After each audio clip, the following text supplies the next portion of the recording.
మన దేశంలో చట్టాలకు కోర్టు తీర్పులకు జడ్జిల ఆలోచనలకు సూడోకు టెస్ట్ పెట్టిందో మహిళ. అది కూడా ఇట్లాంటి షాకింగ్ సూడోకు కాదు.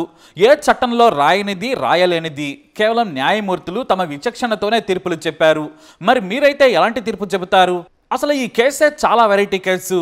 ఈ కేసులో ఓ బర్రెను ఎక్కడ కట్టిందనేది చూస్తారా, ఈనింది ఎక్కడ అని వెతుకుతారా? ఇదే ఆ మహిళ పెట్టిన సూడోకు చిక్కుముడి. మరి ఈ వెరైటీ కేసు ఏంటో డీటెయిల్డ్గా చూద్దాం. ఓ మహిళకు రాజు కురియన్ అనే వ్యక్తితో 1989లో పెళ్ళయింది. వీళ్ళుండేది అలప్పొలాలో. ఈ రాజుకు సదరు మహిళకు 1991లో కూతురు పుట్టింది. అయితే ఆ తర్వాత ఆ సదరు మహిళకు భర్త రాజుకు గొడవలు మొదలయ్యాయి.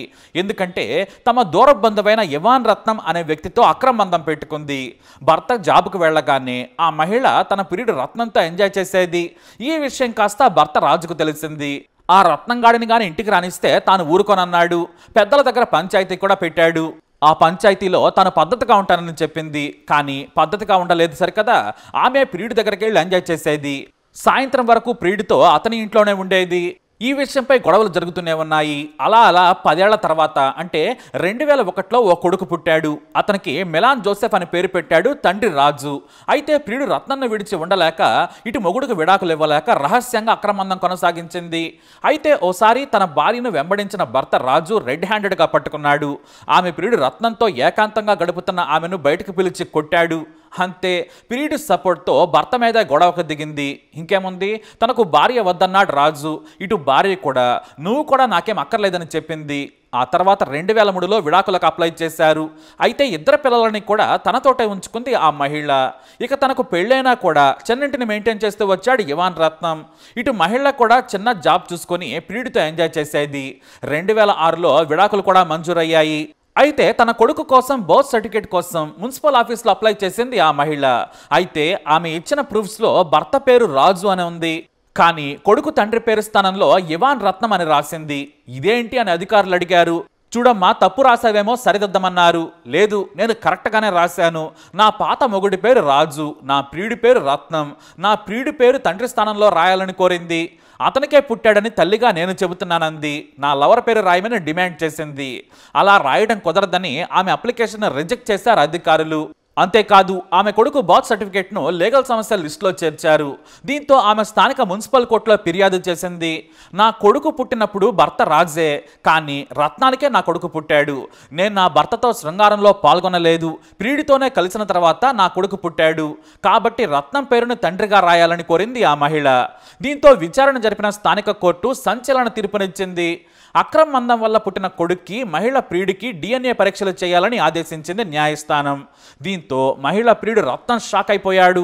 పైగా మహిళ కొడుకుకు జీవన భృతి కూడా ఇవ్వాలని కోర్టు ఆదేశించింది. దీంతో నేను ఒప్పుకోనన్నాడు ఇవాన్ రత్నం.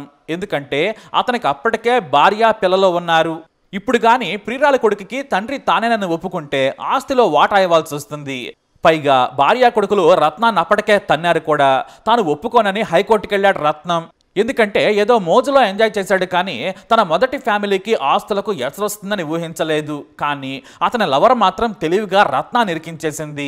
తాను తండ్రిని కాదని హైకోర్టుకు వెళ్ళాడు. అక్కడ కూడా మహిళ అదే చెప్పింది. నా కొడుకుకు తండ్రి రత్నం, నా భర్త కాదు అని చెప్పింది. ఇంకా పచ్చిగా తాను భర్తతో శృంగారంలో పాల్గొనలేదు, ఇతనితోనే కలుసున్నాను. కాబట్టి నా కొడుకుకు నిజమైన తండ్రి రత్నమే, కావాలంటే DNA పరీక్షలు చేయాలని కోరింది. అయితే హైకోర్టు ఆమెకు దిమ్మ తిరిగే తీర్పునిచ్చింది. నువ్వు నీ ప్రియుడితో కలిసిన్నప్పుడు కొడుకు పుట్టాడని చెబుతున్నావు. అదే నిజమైతే నువ్వు ఆ సమయంలో భర్తతో కలిసి లేనని సాక్ష్యాలు చూపించమన్నది కేరళ హైకోర్టు. కానీ ఆమె దగ్గర ఎలాంటి ఆధారాలు లేవు. ఎందుకంటే భర్తతో కలిసి ఉంటూనే లవర్తో ఎంజాయ్ చేసింది. అంతేకాదు, చట్ట ప్రకారం విడాకులు పొందిన 280 రోజుల లోపు కలిసుంటే పుట్టిన సంతానానికి భర్తే తండ్రి అవుతాడని చెప్పింది న్యాయస్థానం. దీంతో ప్రియుడు రత్నం ఊపిరి పీల్చుకున్నాడు. ఎందుకంటే తనకే పుట్టినా కూడా భర్తతో కలిసినప్పుడు కొడుకు పుట్టాడు కాబట్టి ఆ కొడుకు తన అకౌంట్లో పడలేదని. కానీ ఆ మహిళ కొడుకు జోసెఫ్ కోర్టులో కేసేసి రత్నానికి షాక్ ఇచ్చాడు. నాకు నా తల్లి లవరే జీవన భృతి ఇవ్వాలని పిటిషన్ వేశాడు. ఎందుకంటే కింది కోర్టు భృతి ఇవ్వమన్నది కాబట్టి. ఏదో సరదాకెళ్ళి అందంగా ఉందని టచ్ చేస్తే తన కొంపకే ఎర్తి పెట్టిందని రత్నం వాపోయాడు. ఇప్పుడు ఆమె కొడుకు కూడా కేసు వేసి భృతి ఇవ్వమంటున్నాడు. హైకోర్టు ఈసారి రత్నానికి షాక్ ఇచ్చింది. ఆ కొడుకు లీగల్ తండ్రి ఎవరు, ఇల్లీగల్ తండ్రి ఎవరనేది ఆ తర్వాత విషయం. ముందు ఆ కొడుకుకు న్యాయం చేయాల్సిన బాధ్యత ఇల్లీగల్ తండ్రి అయిన జెనెటిక్ ఫాదర్ రత్నందే, కాబట్టి మృతి చెల్లించాల్సిందే అని చెప్పింది న్యాయస్థానం. నువ్వు చేసిన తప్పుకు బాధ్యత తీసుకోవాలని హైకోర్టు తీర్పునిచ్చింది. అయితే DNA పరీక్షలను మాత్రం హైకోర్టు తోసిపుచ్చింది.